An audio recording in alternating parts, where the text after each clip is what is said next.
Okay, so let me do like a quick introduction of you. For those of you who don't know, Satyadeep, he heads our training vertical called Alti Edge. He also holds a world record of being the only person to have climbed Everest and Lhotse twice over within 6 days and how many hours you said? 7 hours. 6 days, 7 hours and 31 7 minutes, hours. is it? Yep. Correct. And you're also the fastest Indian to transit between Everest and Lhotse, which is what's the time for that? It's currently 11 hours 15 minutes. And that stands unbroken, right? Yeah, till now. Right. Perfect. Awesome. You also said that you decided 15 days before the race that you're going to run the 100-kilometer hell race Jaisalmer. How did Yes. you do on that? That was just an impulse. Like one of my friend was running and he just came over to my house and said that he's going for this race. And I kind of like said, okay, I'll join. So that is what Perfect. last How year. did you do? How did you do with the race? I mean, without training, I think it went fine. Like I completed in 14 hours, 30 minutes. I mean, it's not a great timing. But yeah, I was glad to finish, since I was without any training. So yeah, it went well. Nice. Must be hot as hell there. No, the funny thing about Jaisalmer is this hell race is it starts in the noon, 12 o'clock, and it's hot at that time for 5 hours. Mhm. And after 5 p.m., the temperature drops very sharply. Ah, And okay. by the time you finish the race, like I finished in morning 2:30 a.m., it was very cold. Ah, yeah, yeah. Mm. It's the sand. The sand Yes, gets hot also sooner and cold also soon. sooner, correct. Correct. I used to pump with the Bangalore meetup energy. It seemed like a lot of fun. Yeah, Bangalore was fun. Bangalore is always fun. Even last year, Bangalore was very good. And we are having the community meetup in Hyderabad tomorrow. Okay. Let's see how Are it you goes. already there? Yeah, we are already there. Oh, nice. We also have a lot of meetups all through November and some parts of December, right? Right. Yeah, yeah. But the Bangalore run was amazing as well. I saw the pictures and videos. The community really showed up. Yes. Yeah. And the Kavan Perfect, Park was perfect. a good place. Yep. Perfect, Satyadeep. So let's, get right into it. Let's unpack a lot. We have a lot to unpack about, training. We say that, to climb mountains, training is what is essential, but training is just one word, right? There's a lot that goes into that. So let's unpack a little of that. One topic at a time, right? Since you've trained a lot of people, what is the one thing that everyone gets wrong, according to you, about high altitude training? See, when it comes to high altitude training or mountaineering in general, since Mm-hmm. it is not a competitive sport, so most people usually like they don't take mountaineering or high altitude climbing as a distinct sport. Mm-hmm. They usually think that it is just an endurance sport and the requirements are same as long distance running, marathon, ultra marathon, and that is where I think people get it wrong. Okay. Yeah, I was going to ask you this later on, but since this has come up, I just wanted to know, since you have been involved in a lot of different sports, right? You run and you climb. I'm sure you're engaged with the other sports. Do you think that skills from one sport transfer to another? If I am a runner, does it mean I will be a good climber? Does strength look the same? See, now if we compare like all the physical sports across the spectrum, okay, you pick any physical sport, definitely there will be a requirement for aerobic pace. I mean, the aerobic aspect, the stamina, endurance aspect pretty much is the same. But Mm-hmm. like, I mean, it's like a pyramid, the base, the foundation, the aerobic base has to be there for all physical sports. Correct. Now, as you move up the pyramid, the training, changes. It changes as per the sport. So yes, definitely, if a person has a very good aerobic base, it will definitely help him, build other qualities to help in mountaineering as well. Okay. But there are differences. So Yes, if I'm training to run 100 kilometers versus if I'm training to climb a 7,000-meter peak, I have to train different. of course, absolutely. Right. Okay. So I want to, this is a tricky one. I want to know what your take is on. So when I was a kid, right, I used to read a lot about a lot of these mountaineering books about climbers and their first climbs, etc. And it always occurred to me that you can't learn to climb. You just have to be built for something like this, right? Like you are built differently if you're climbing, if you're getting into sports of these sort. What's your take on it? When you train people, do you think everyone can climb, or do you think some people just aren't built for it? Uh, Honestly, I feel with proper training and given the time, anyone can climb. Absolutely anyone. And Mhm. I'll give you my own example. Like if I turn back the clocks, say 20 years back, I was in college and with zero physical activity, Mhm. absolutely zero. Mhm. Like I was a computer gamer, so I'll play computer games 10, 12 hours a day, but I won't do any physical activity whatsoever. Mhm. And I started just, training to climb some 10, 12 years back. And Mhm. I've been training ever since then. Right. So I don't feel, it just takes time. Most people, the issue comes with patience. They Correct. think, 6 months or 1 year is a long time for training, but honestly, 6 months, 1 year is not that much a time period. Correct, correct. Yeah, that was going to be one of my questions as well, right? Like when we talk about just like mental training, right?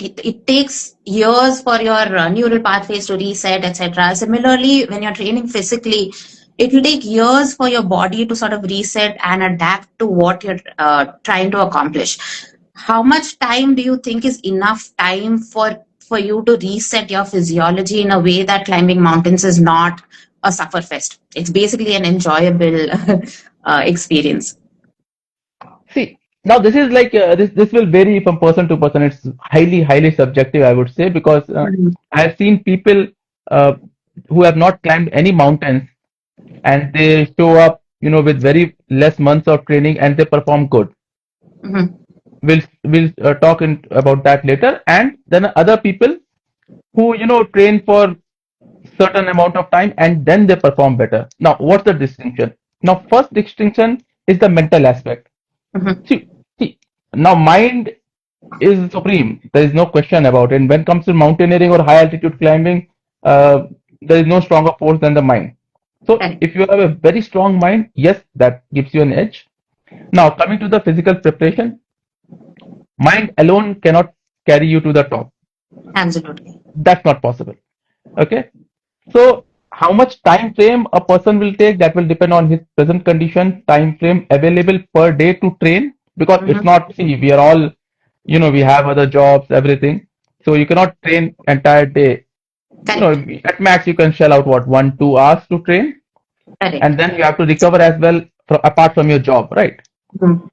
Plus your goal, what Mhm. goal you have set, that also plays a part because it motivates you a lot. Some people, Mhm. just train without a goal, then the motivation factor dies out. Correct. And in a nutshell, if I give an answer to that question, I think, see, 3 months minimum it will take to see any results whatsoever. Right. Yeah, because I own a gym, and that's the same thing I tell when people walk in, that don't Mhm. expect results before 3 months. Correct. And to actually change the physiology, uh, it can take years. Years. It's years, Yeah, right? Like yes, years are yes, also not enough. Like that's a continuous process. It's going to keep yeah. happening. Right. Yeah. I mean, you said a lot of things which already popping up. Like it's already giving me a lot of questions. Let's look at like uh, the physical and the mental aspect of that, right? Like you said that mind alone cannot do everything. And we also say that, you need a strong mind to climb, right? So here's my question. Like you can fool your mind, right? The mind can fool you to say you're okay and you can keep going, but you can't fool the body, right? If you're going to crash, you are going to crash physically, you're going to crash. That is going to happen. Now how do you distinguish when you're on a mountain, when you're in the thick of things? How do you distinguish whether your fatigue is mental or physical? What are the markers to say, no, this is my mind getting tired or this is my body getting tired? See, first of all, in mountains, like honestly speaking, it doesn't matter which mind or body gets tired. If it gets tired, you have to stop. This is my advice. Like, you stop, don't go any further, please. And secondly, yes, there are biomarkers, heart rate, resting heart rate, all those things, HRV, we can measure and we can actually find out whether it's your body or mind that is getting tired. But again, Mhm. if we talk about a very practical scenario, like above 7,500 meters, I don't think anybody has the energy or the resolve to, uh, check your biomarkers. Mm. Nobody does that. Okay. So now the simple way is, if you have the will or the motivation, if your mind is still fresh to walk, but your Mm. body is not able to push, that means you're Mm. physically tired. Okay. Okay. Now, when it comes to mental is a bit more difficult to detect. Usually, it's your climbing partner who can sense that this guy is tired mentally. What I Mm-hmm. have seen practically is first sign is people start getting irritated without any cause. Right. The mind is, getting very short tempered. It's Mm. losing patience. Small thing goes wrong, the person will flare up. So, Correct. which means your mind is getting burned out. You have to stop. Right. Interesting. Yeah, that's an interesting point because you see a lot of people losing their cool, a lot of friction happening over nothing, right? Like so many conflicts. And this is one thing that we tell people when we take them up in the mountains as well, that this is going to happen and be wary of it and know that this is the altitude and this is not you. So, count till 10 before you respond to someone when you're feeling irritable. So, yeah, that's a good point. That's a good way to detect whether it's your mind or your body. The other question I had was, physically, we know we have to go to the gym, we have to do this, we have to run, we have to do all of these things to train ourselves physically. Mentally, there are no clear steps, right? But my question to you is, does physical training become a part of mental preparedness in the way that you feel more confident in the about your capability in the mountains? Is that a factor as well in preparing mentally? Yes, absolutely. The more you prepare physically, the more your body is ready, the more your mind feels confidence about your body. Mm-hmm. Okay. Ultimately, mind drives your body. That is true. But the body Mm-hmm. must be capable. If the Mm-hmm. body isn't just capable, uh, mind can, okay, stretch a little bit more, but it Correct, cannot take you, across the line. correct, And correct. second thing is, like I was just reading a research study a few days back, and earlier it was supposed, like it was understood that our mind is hardwired. I mean, it cannot Mm-hmm. be changed. Correct. But it's not like that. The researchers have found that even brain can be trained, Mm-hmm. and there are certain methods available like cognitive training, uh, but that is beyond the scope of our interview. But yes, Correct. brain can be trained as well. And I'll give you a very small example which I use in a practical aspect in physical Mm-hmm. training. That more often, like, our athletes, I will tell them to finish all the, workout. Entire workout is done. And then I will tell them now, let's do 100 push-ups. Now you see, why push-ups? Body is tired, body is dead, body cannot now function anymore. But push-ups, being a body weight exercises, the chance of getting injured are quite low. I mean, I will never Okay. say it's zero, but they are low as compared to, you lifting Correct. weights with a tired body. Correct. And now it's a mental game. And Mm-hmm. I'm not saying that you do 100 push-ups or uh, 20 into 5 or 10 into 10. You do whatever you want. You do 1, 1, 1. That is also fine, but you have to finish 100. So brain gets trained in a way that I have to perform when I'm tired. Oh, interesting. Yes. So these are like small techniques that we use to, uh, improve our athletes. Nice. I think someone here also had asked a question saying public parks are now not available. So how do you train for runs, long runs, etc.? I had a question on the similar lines about indoor training versus outdoor training, right? Like climbing is an absolutely outdoor performance space, right? Is it really possible to train indoors, or do you have to balance indoors and outdoors because we all don't have access to that sort of terrain, right, in our regular day-to-day lives? So how much does indoor training actually facilitate outdoor adventure? Yeah, that's an excellent question, and it's very practically like suitable for city goers and even someone like me. I Mhm. come from UP and it's all plains. There are no hills nearby. Absolutely not. So I train in the plains as well. And it is Mhm. perfectly possible to train in plains. It's not that we Mhm. absolutely need hills to train for mountains. Mhm. Now, coming to indoor versus outdoor, see, indoor, outdoor, we have to keep a balance. Mhm. Like I do my runs outdoor and I do strength training in my gym. Okay. Some people, yes, prefer treadmill as a running. That is also fine. That comes down to, personal preference.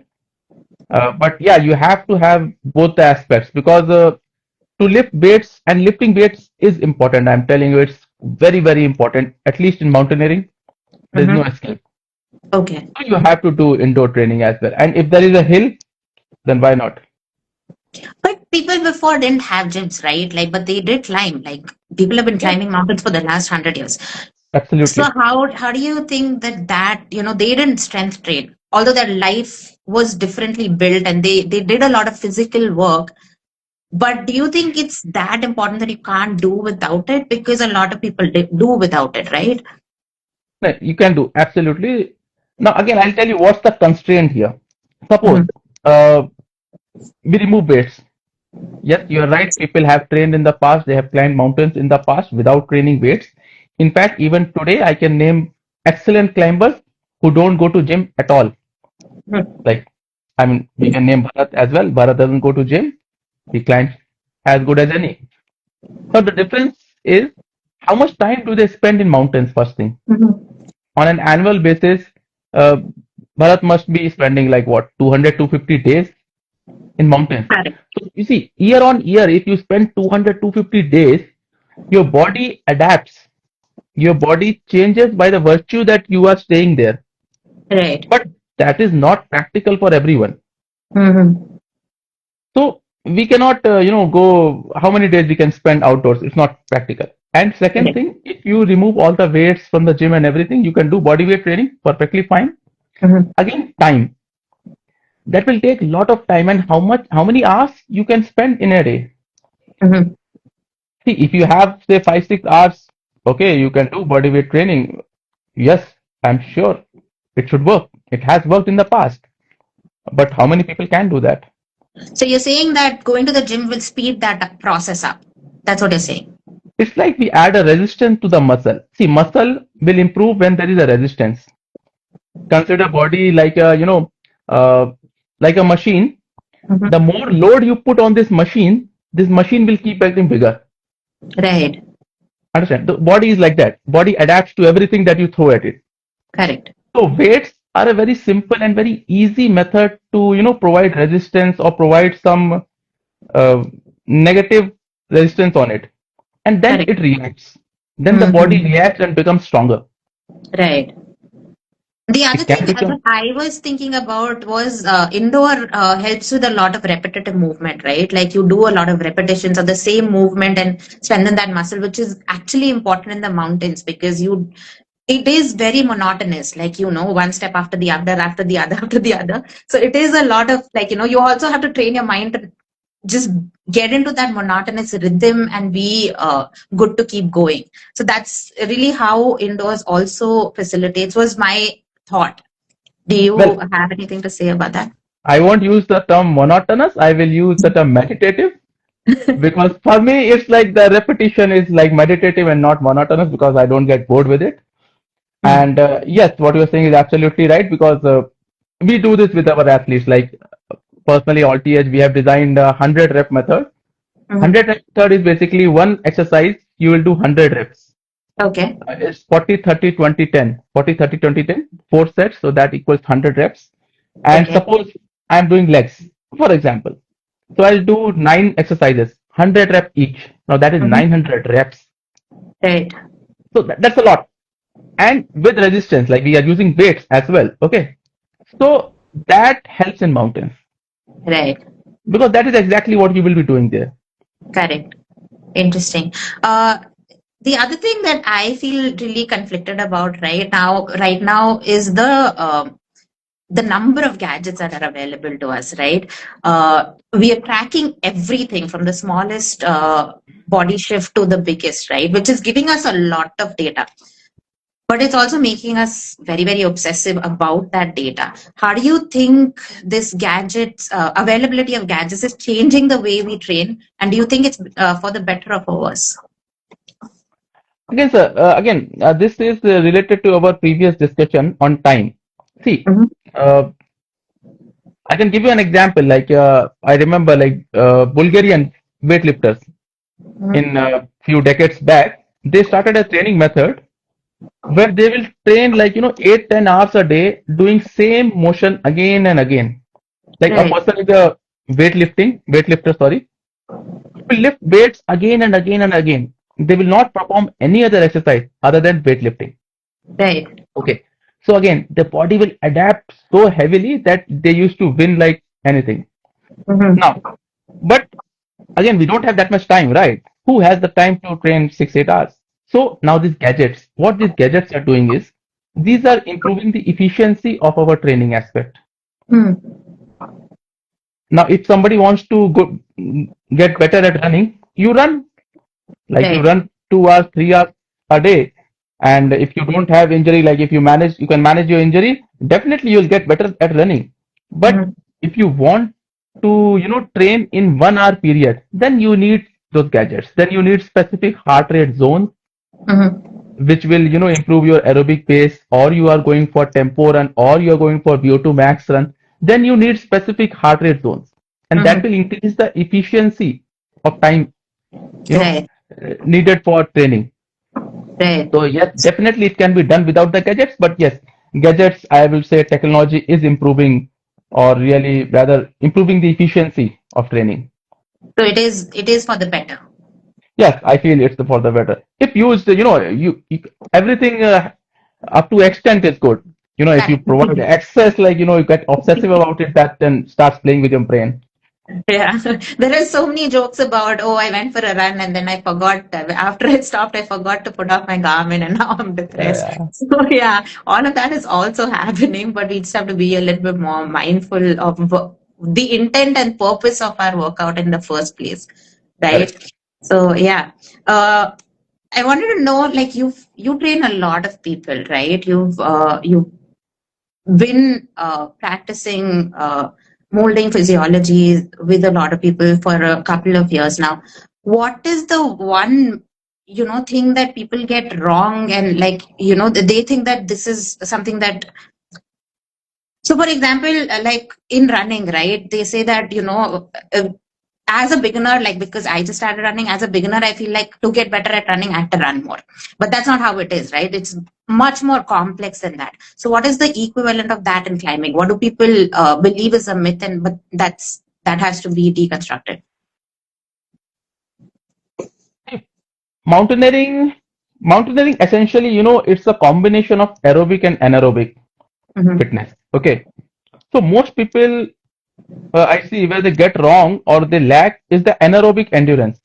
Mm-hmm. Now, when we speak of anaerobic endurance, I'll get a bit technical.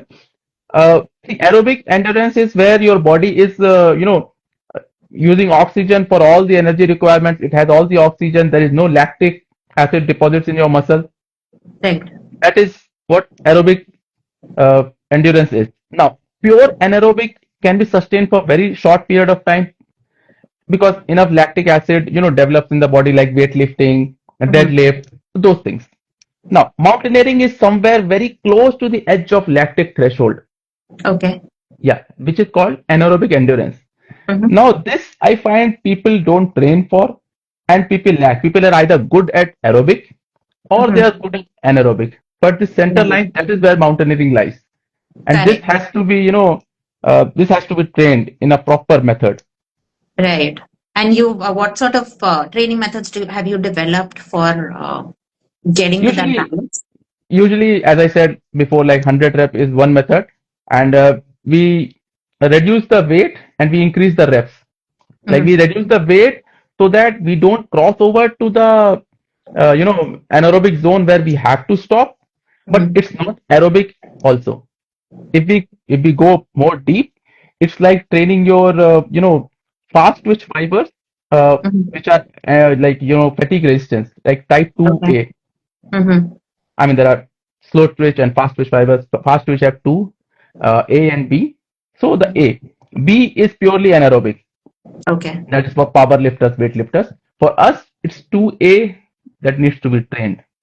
Okay, so you constantly need to keep adjusting your what you're doing for you to achieve what you're trying to achieve. So it's like a lot of awareness and lot of data that you need and lot of changes. That it's not like, okay, I've decided this week this is what's going to happen and you just keep doing that. It's a lot of adjustments that you need to make. Yes. Usually we make adjustments on a monthly basis because at least 1 month we give somebody to Mhm. do some workouts and then based on the feedback, we change it. Right. So my next question is, we when we take people for treks, we have some sort of marker that you should be able to run like 5 kilometers in 30 minutes or whatever. Like some sort of markers to say that you're physiologically ready to take this on. What is your personal litmus test f- to tell someone that this is if you can do this, this means that you're ready for what you're aiming to achieve? Like, do you think that we have some those markers make sense, or are they fluid in a sense? See, there are no rigid markers. Markers will always be fluid because brain mind is involved. You know, Mm. I can measure the physical aspects of training of any person. There are established methods like the Alpine Combined Test. Alpine Combined Test, all the viewers can search on Google also. It's an established method to to find out the level of a climber, of a mountaineer, how where he stands physically. Hmm.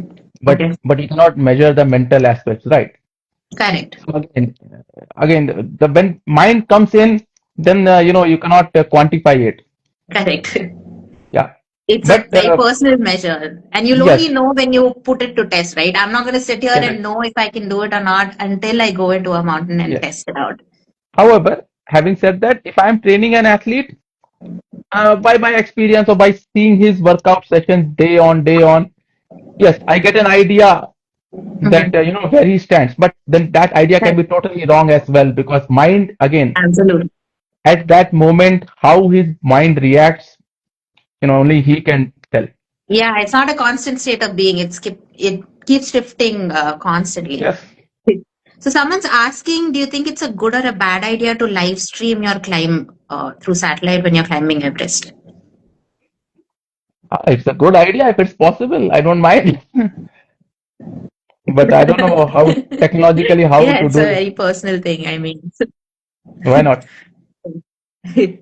right. So, Satya, I had this question. So, I had a mentor, right, who said that you should not aim to work on your weaknesses because we are always going to have weaknesses, and it's going to be much more challenging to work on your weaknesses. Instead, work on strengthening your strengths so that your weaknesses are compensated for. I was wondering if that is the same thing as far as physiology goes. If I have certain weak points in my biology, is it a good idea to work on those weaknesses, or is it a good idea to strengthen my strengths so that those are compensated for? See, it depends what weakness we are talking about. Now, suppose, like let's take it, take the examples here. Suppose two people come to me. Okay, Mm. first person says, I don't have aerobic stamina at all. That is weakness. Okay, and the second person says, my VO2 max is not very high. Mhm. Okay, like the person has aerobic stamina up to an extent, but his VO2 max is not very high, and this person doesn't Mhm. have aerobic stamina at all. So now the first person who doesn't have aerobic stamina at all, I will definitely want him to train aerobic stamina because again, Okay. there is a minimum standard which we should have. Okay. I mean, it's not gonna work otherwise. Yes, if a person doesn't have a VO2 max of 55, even there's 40, it's fine. Then I will say, okay, fine. You don't want to train VO2 max, okay, no problem. We can take train another areas and compensate for it. But there has to be a minimum standard below which it will get very difficult because the chain is as strong as the weakest link. And in Correct. mountains, you will be exposed for everything. I mean, Correct. strength, you need endurance, you need aerobic stamina. Everything is tested. Correct. Uh, I had a question, I forgot. Yeah, so no, I was to add to that, like you said, with what do you, what weakness are you talking about? So, to give you an example, say if I don't have speed, right, but I have good endurance. So, do you think I should work on building up speed, or do you think I should work on building endurance in a way that I can last longer? See, that depends on your goal also. Now, Hmm. endurance versus speed is always a question in mountains, and there has to be a balance. I will tell you how. Suppose you are Hmm. climbing a mountain, like well, let's take any mountain, or let's start with say 8,000-meter mountains. Okay, now 8,000-meter Hmm. mountain. You go for a summit push. You have the endurance, but you are slow. You're very slow. Now you Hmm. have limited oxygen bottle. First thing, Correct. and the weather window will not stay good throughout. It might change, Correct. and everybody wants to finish the summit fast and come down, right? Absolutely. The longer you are above 8,000 meters, even with oxygen bottle, you are exposing your body to danger. Hmm. And there is a limit to how slow you can walk. Correct. Slower than that, you are at risk.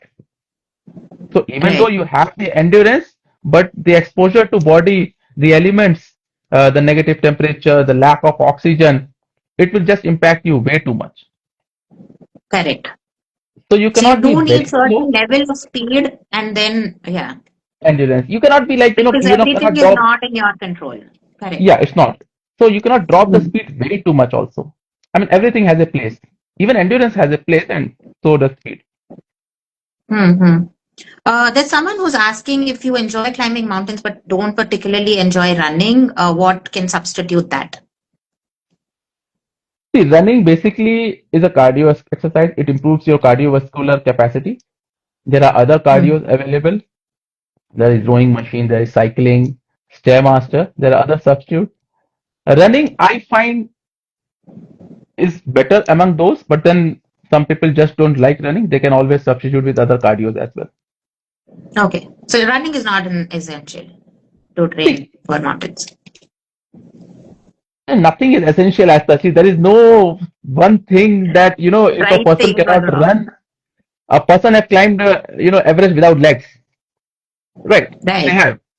So definitely Right. they're not running. I mean, so there's no one thing that can absolutely be a roadblock.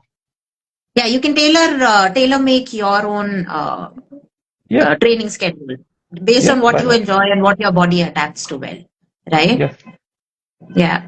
Uh, let's talk about age and training. You must have trained people across age groups, right? How different does it look? Does age factor into how you design your training modules? Because biology is obviously changing, right? We may say that age is a number, but our biology is, we are changing at a biological level, and we need to sort of account for that when we are training for something. So, do you customize it based on age? See, definitely age has its place, but it's not age. You cannot look at age in isolation. I mean, Okay. uh, somebody, a very fit person who has been climbing mountains from past 20 years, even at the age of 50, he will be very fit for mountains than a person who is 20 but just started. Right. Right. So there are many factors that will come into play. But yes, having said that, if we have, two people coming from the same level of fitness and experience, and say they are like 30 years apart in age, definitely Mm-hmm. they're changing, their workout schedule will be different. Because a person like as Yeah. we age, uh, you know, our body slows down, our recovery isn't that fast, we are more prone to injuries, although we may Mm-hmm. not realize it. And I'm talking about a person, with subpar fitness.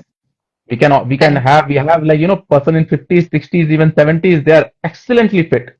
I'm not speaking of them, but at an average, yes, age has its place, and you need to be more careful as you age in training, not to get injured. Correct. And what are the benefits of age, you would say? Because I would think that, the more time you've spent in your body, the more experience you have of your body and the more aware you are of it. So usually like a person who's younger will be less aware and more prone because they don't know their limits, right? But an older person will know where is that breaking point much better than. So, what do you have you seen any of that? Like, do you think that there is more awareness in a certain age group than other? Maturity, you can say it come like, age has its impact on maturity, I would say. The main Mhm. difference that I've seen is like I've, climbed with kids like 18 years old and all, 20 years old. What I see is they are climbing on mind. Correct. Like they're heavily tilted towards mental resilience in climbing. But Mhm. once their body, exhausts, they're not because they're not, taking care of their body. They're just climbing with brute force. Right. Now, when their body hits the ceiling, that is when the problem starts. Mm. Because then there is no way out. They have to go back or they'll need help. While a mature person, on the other hand, they will, take it slow or take it as per their body. They will Mhm. not go with brute force. They will go with efficiency and, constant thought process will be in their mind that, okay, we have to preserve energy. So that Mm. way, age plays a factor. Correct. So there is more awareness, there's maturity, there's better decision making Yeah, than, absolutely. In yeah. crisis situations, yes, a mature person, I feel, I mean, there will be, 20 years olds also who can make good decisions, but yes, on Oh, an average, absolutely. It's not a general rule. It's person yes, to person, but again, person there to, are, yeah, yes, on an average. Like if you see right. ultra running, I find many, people 50 plus, they perform excellent. Absolutely, yeah. Uh, I was going to ask something and I've forgotten again. Wait. So like we were talking about decision making, right? So climbing is a lot, or any sport actually, it's a lot about problem solving, right? You're faced with a crisis situation, then you know how to push forward or to turn back. It's a lot about solving the problem puzzle of the climb as well as making appropriate decisions at appropriate times, right? So it's not just about the physical ability to climb, but it's about how well you're able to problem solve and how quickly you're able to make decisions. How do you train for something like that? The experience plays a huge role in such situations. I mean, a person who has seen crisis before. I mean, again, there is no generalized rule. I'm just on an average, I'm speaking. A person who has seen many crises before is more likely to react in a better way in a crisis than a person who sees his first crisis. Like if a Absolutely, person, there's no substitute for experience, yes, for sure, but how do you train for that going into your first experience or your second experience till you develop the acumen on your own? How do you train for something like that? I feel it's very difficult to train for an emergency. Like Mhm. even even if you look at emergency response forces, they do actual training in actual scenarios. I mean, they simulate the actual scenarios to train people. But having said that, I find the fitter a person, like if you are more fit, your brain will work somehow better in crisis situations. Like you will be Okay. more aware of your situation. Mhm. So, and in mountains, I always tell people fitness is directly proportional to survival. Mm. So, in that way, yes. And then your background plays a huge role. Like I'll give my example. For example, like I was used to work in merchant navy as a marine engineer for 14 odd years, Okay. and I've seen my share of crisis, things going wrong. Mhm. I've seen a lot of things go wrong. So usually in mount that reflects in mountains as well. Like Right. something goes wrong, I don't just start running around. Correct. So a background also plays a huge role. But as you said, training, well, I mean, experience is the way to go, I feel. Yeah, there's no substitute for experience, but what you're saying is the more physically fit you are, the more ready to act you are. You'll be Yes, quick to act if you are physically able to act.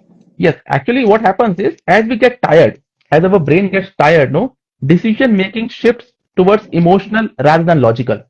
Correct. A fit person with brain working, efficiently will take a logical decision, and a tired person, a tired brain will try to Act take on an emotional impulse. decision.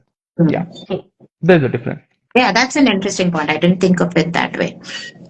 Uh, my next question is about, like you said, that it takes months to train for something, right? Uh, how do you keep the motivation alive when you're training for something so big that it's like months away, or it's like a long duration away? How do you keep that motivation up? See, personally, there is no motivation for me. For me, it's always discipline. And I have always said that discipline beats everything. Like, that's the bottom line.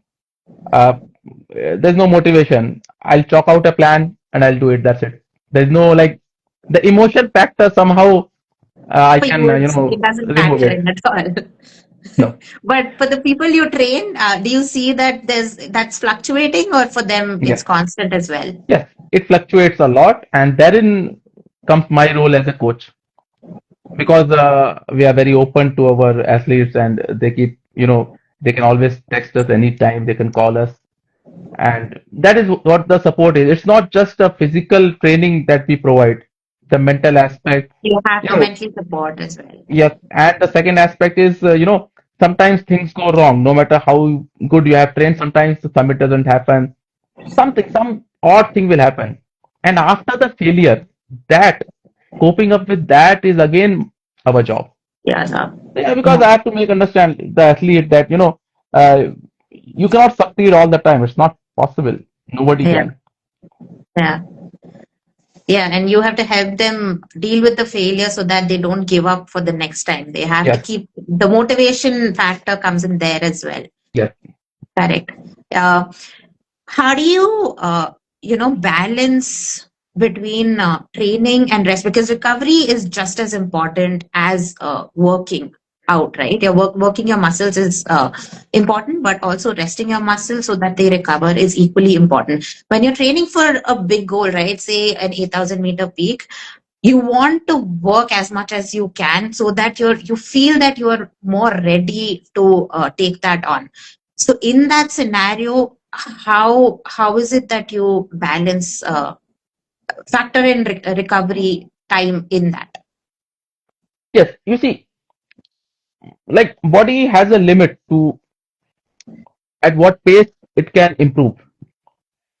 Sometimes, like it has been, it has been experienced in the past that they say like, we have so many months and this is our goal. And then Mhm. when we start training, then, I realize that this time frame is not enough. And Right, then sometimes athletes ask us, no, you train us faster. And I tell them that this is not possible. Like this is not, it's not like 2 plus 2, 4, then we add 4 more, it becomes 8. No, it won't work like that. right. Okay. So rest is very, very important. Body gets stronger when it rests. Actually, there is Mhm. a scientific phenomena for this also, supercompensation. Okay. Like I'll explain in a nutshell. What happens is uh, suppose you are lifting 10 kgs. Okay. Mhm. So you are doing 10 kgs dumbbell. After you finish the workout, your body will remember that you lifted 10 kg. Okay. Correct. So what body will do? It will super compensate. It will try to, train or make your body strong enough to lift 12 kgs next time. Okay. Yeah. But there is a time frame to it. Like, you have to give certain amount of rest to body to get into that super compensation phase. Mm-hmm. And if you again work out in that time period, super compensation time period, with say 11 kgs or 12 kgs, again you will super compensate, right? So the effect will compound Correct. and ultimately you will get stronger and stronger. Right. But the time frame that has to be maintained. There's no shortcut. I mean, There's no shortcut. Yeah. body takes time to recover. It takes time to recover. You have to give it Correct. time. Correct. And you have to consciously then do it. If you want to, go out and lift weights every single day, you have to consciously make sure that you're giving 2 days in between to not do that. Yeah, I mean, lifting weights was an example. Any activity for that I mean, matter. yeah, I was also using it as an example, but basically, Mm. if you're running, you have to make sure that you're running 5 days and resting 2 days, or mixing Yes. it up a little bit. So Yep. yeah, you have to Absolutely. consciously taper down, and as you're coming closer to your goal, then you're consciously tapering down as well. So yeah. Do you find that, when you train people, do you find that anxiety levels going up as they draw closer to the big event? Yes, Or yes, do it they feel happens all more the ready? time. Like there are two scenarios, right? You could feel more ready, or you could feel like, oh my God, like what did I get myself into? So which which of those happens usually? Both happens. It's Both it's happen more of a simultaneously. no. It's more of a personality question. Some people are, they're always calm. They are never anxious.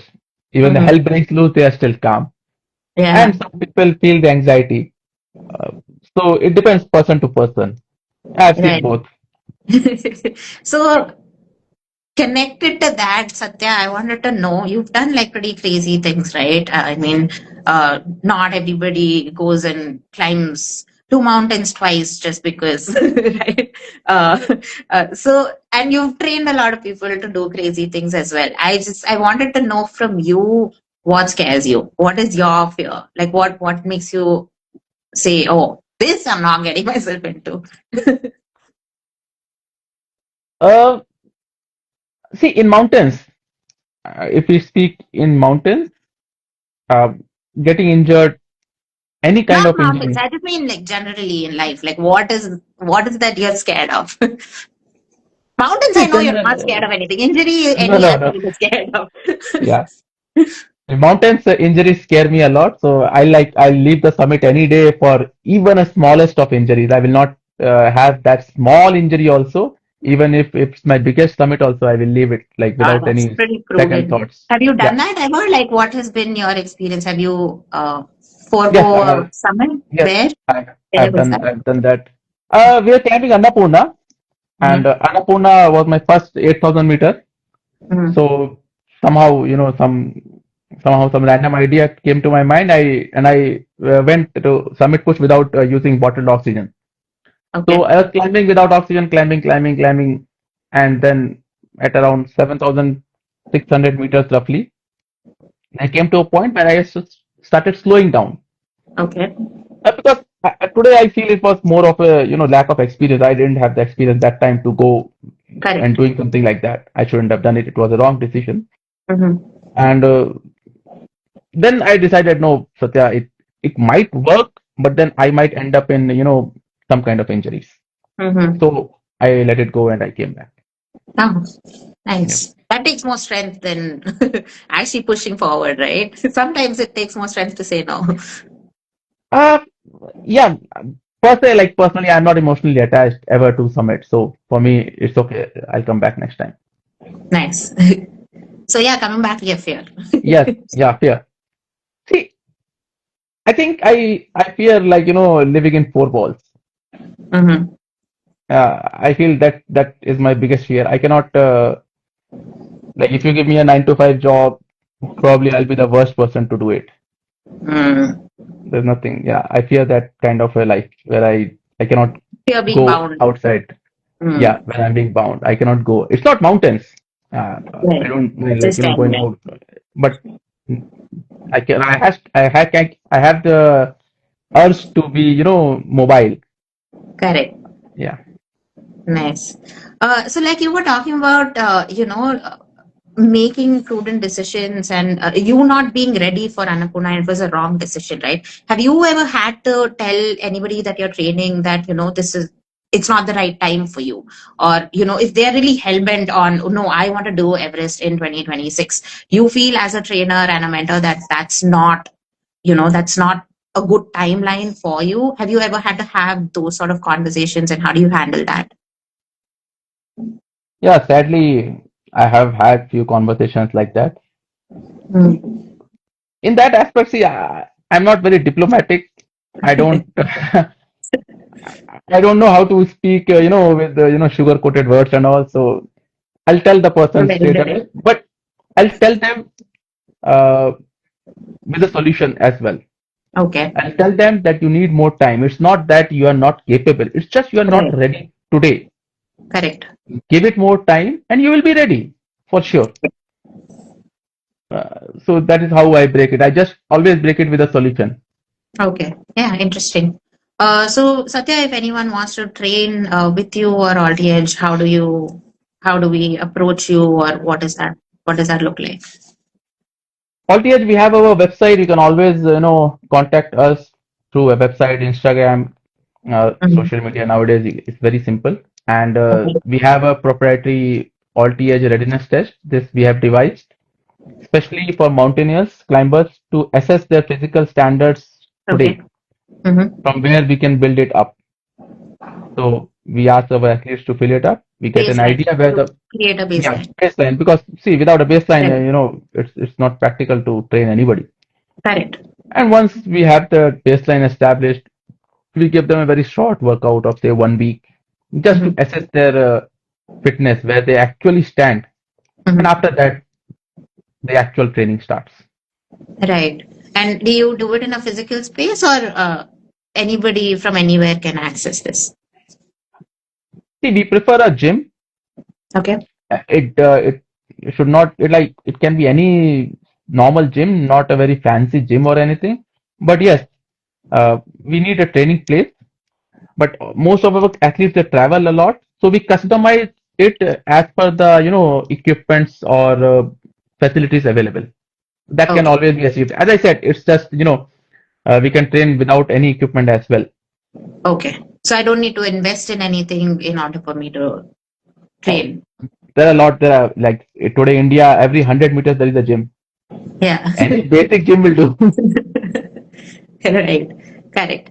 Okay. Yeah, I mean, I think that's about it from my end. Is there anything that you want to add, or yeah, one more thing, like, just to end the conversation with, if there was a training philosophy or a mantra you wish that everybody would, who wants to train for high altitude, would know, what would be that one mantra that you would want to put out?